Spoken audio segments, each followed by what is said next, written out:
Shabbat Shalom. I made it. It's been a real interesting journey, guys. You know, I don't know if you know this, but I'm used to riding my bike aggressively, like 20 miles, about 2 or 3 times a week, even at 65, but now it's rough getting up the stairs in the house. So we'll see. And all the pills I'm popping, this goes so against my philosophy, you have no idea. I never had a medicine cabinet in the house. And I would never take an aspirin. If I had a headache, I just would deal with it, but I just wouldn't take an aspirin thinking that an aspirin would be dangerous. Now I'm like, it's just, I look like my next to my sink, it looks like a pharmacy. Looks like I'm dispensing drugs. But like, I want to come off some of them, but I have 3 great friends that are doctors, and they all love me a lot. We're very, very, very close. It's not peripheral. And they said, well, you can come off that one, but then, with all your surgery, if you throw a clot, you're going to have a stroke. So what's less? The potential side effects of that or having a stroke? And I don't know a lot about a stroke, but I know it's not good, right? I'm not the sharpest tool in the shed, but I'm no bowling ball either. So if you wouldn't mind, as I pray for you, keep praying for me. But if I, and you might wonder why I'm here early. Bernadette's in New York, so I was saddled with her this morning getting ready. She's going to be so mad she's watching right now. You're mad at me, aren't you? What else is new? But Bernadette is the toughest chick you'll ever meet in your life, and I mean that. The toughest. And if you're looking for sympathy, so if I should say to her, like, there's some days that are really bad, and I come home and I go, Bern, this was a lousy day, her answer is, you're alive. Not even, that's it, you're alive. And I'm like, it was a rough day. I'm looking for a shoulder, And she's like, listen, if you have a week left, how do you want to go out? You want to go out swinging, or you want to go out complaining? I'm like, I wish you would go out.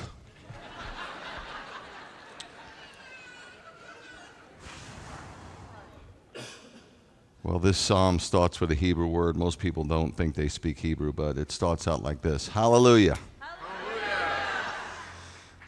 I will wholeheartedly give thanks to Adonai. 111. Sorry. I will wholeheartedly give thanks to Adonai in the council of the upright in the assembly. This is the assembly. And believe it or not, you're supposed to be the council of the upright. The deeds of Adonai are great, greatly desired by all who enjoy them.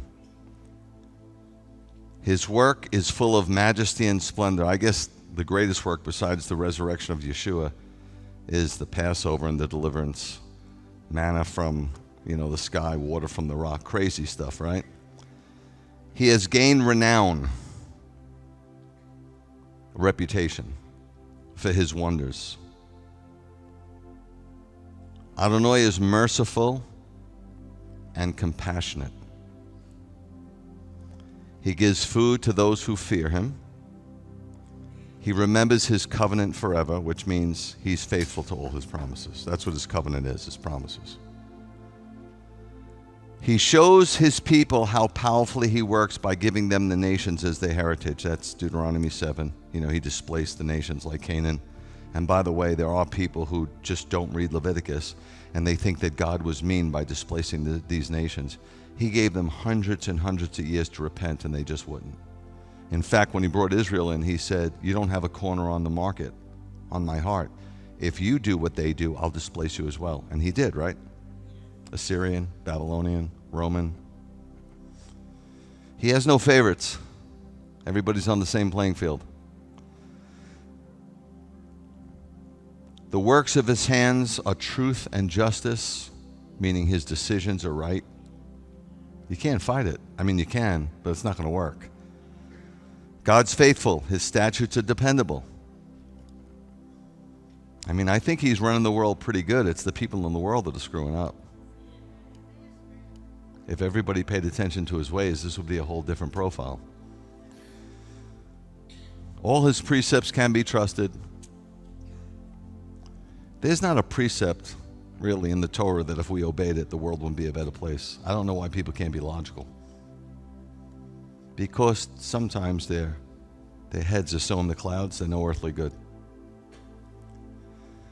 They have been established forever and ever. They're not going nowhere. Yeshua did not nail any commandments to the cross. He nailed our sins, our Torahlessness, our lawlessness. Law is good, man. You know, when a policeman stops you on the road because you're going too fast, you know, you might kill somebody. Especially if you're texting. Please, some of you young people, stop that. You think you got it, and then you look up and by the grace of God, you didn't hit that car in front of you or the tree.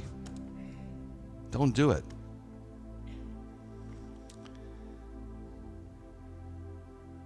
His ways are to be carried out truly and honestly. That means with the right heart, with sincerity. He sent redemption to his people. That was Egypt. He redeemed them. Babylon, he redeemed them. He's redeeming them now in the last days from the diaspora, right? He's referring to the Jewish people here. And decreed that his covenant should last forever. He made a promise. He's not going to renege. And Yeshua and the Father are one. They're just part of the Godhead. Hard to describe, but they're one. So Yeshua made a promise he's coming back. He's going to come back.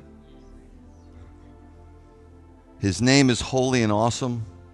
Sometimes some versions say fearsome. You know how I feel about the word awesome. I don't want to be difficult, and if you use it a lot, knock yourself out. But my kids were not allowed to use it unless they were referring to God. Because I knew that Psalm 11 said that was his name. That was his name. His name was awesome. And then I knew that the devil was trying to bring God down to our level. He wanted God to be our buddy, so we wouldn't fall on our face before him, which is proper and right. So what did he do? He took this word that is God's name, and he got people to, even Christians, believers, Messianic Jews, whatever you want to call yourself, to use it when you're talking about cars and a play or pizza. That pizza was awesome. Last night was awesome. My kids knew. That's what I taught them. I wasn't being mean or difficult. In fact, when they were little and they were up here and somebody would come up and say, Rabbi, that sermon was awesome, my kids would go, uh-oh.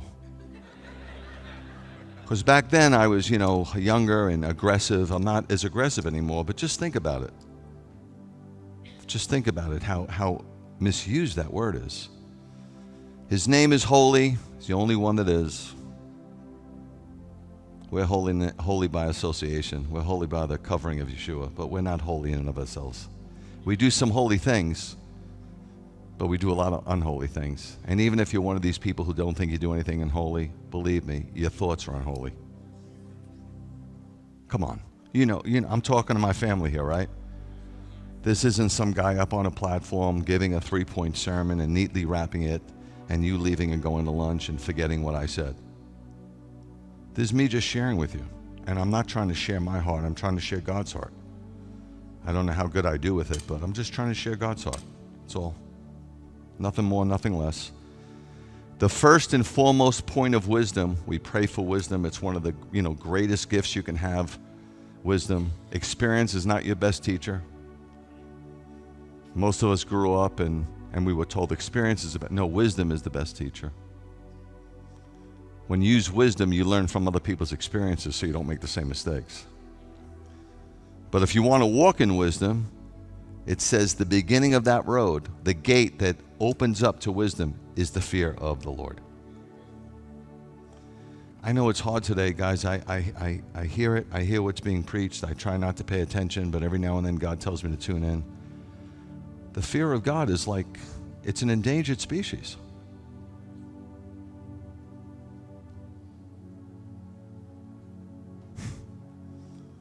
mean, it says to honor your parents. That's like that's a smidge below worship.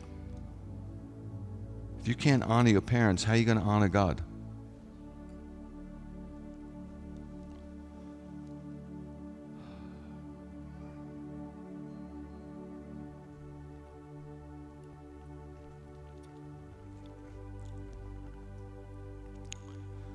I just had a thought. Sorry. I had great parents, but I didn't honor them. This wasn't part of my life.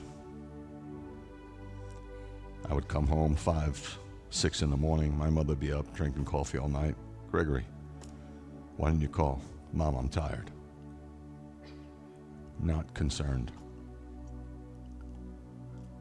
Said some things that weren't good. But when I got saved, I promised I would never hurt my mom again, and I didn't until she died. Not one day, not one moment. Even when I was going to the hospital with an aneurysm, she said, "How you doing, Greg?" "Great, Mom." She didn't know. Then she found out after. She goes, "Why didn't you tell me?" I said, "Well,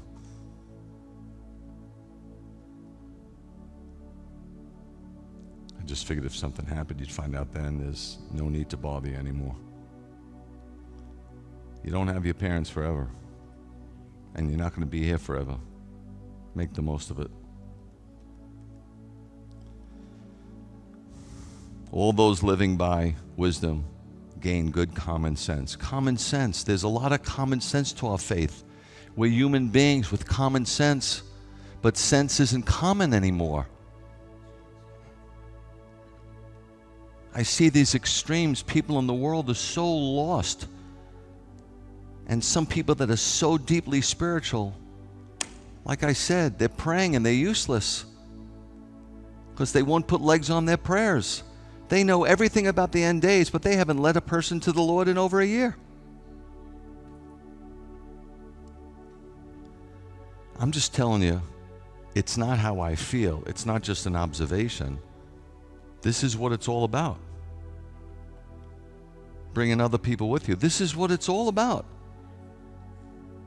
Yeshua did it, and then he commanded his disciples to do it, and we're disciples of disciples of disciples. We still should be doing it. What's the script hasn't changed.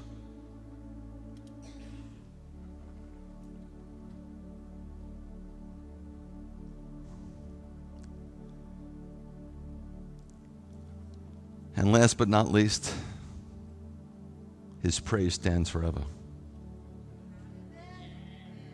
Today, if nobody on this planet praises God, there's 24 doing it nonstop.